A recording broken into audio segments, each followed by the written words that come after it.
សេវាកម្មជំនួសរងតែមួយកញ្ចប់ប៉ុណ្ណោះអ្នកនរគ្នានឹងទទួលបានផលមួយជីវិតជំរាបសួរអ្នកនរគ្នាខ្ញុំជាមនិតសេងថាវិធាដែលជាមនិតឯកទេសផ្នែកសុខភាពសាស្ត្រនៅក្នុង Chami Clinic អ្នកនរគ្នាមកជួបខ្ញុំម្ដងទៀតទាក់ទងជាមួយនឹងសេវាកម្មជំនួសរងរបស់ Chami Clinic អ្នកនរគ្នាដឹងហេតុអីបាន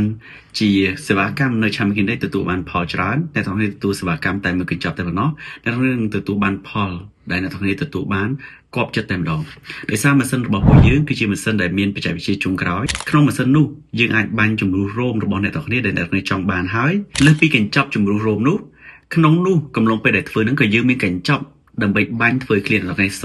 ហើយមិនបាត់ក្លិនផងដែរអញ្ចឹងអ្នកនរគ្នាទទួលតែមួយសេវាកម្មក្នុងកញ្ចប់ហ្នឹងអ្នកនរគ្នាបានចំណេញបានរហូតដល់2-3សេវាកម្មនៅក្នុងនោះទៀតហើយធ្វើតែមួយកញ្ចប់អ្នកទាំងនេះនឹងបានទទួលបានផលជារហូតដូច្នេះបើអ្នកទាំងនេះចង់ទទួលសេវាកម្មនោះអ្នកទាំងនេះអាចមកជួបពិភាក្សាជាមួយនឹង Chami Clinic ហើយទទួលសេវាកម្មរបស់ពួកយើងមិនមានការឈឺចាប់ទទួលបានបច្ចេកវិទ្យាចុងក្រោយដែលមានគ្រោះថ្នាក់សម្រាប់អ្នកទាំងនេះទៀតដូច្នេះជួបអ្នកទាំងនេះនៅ Chami Clinic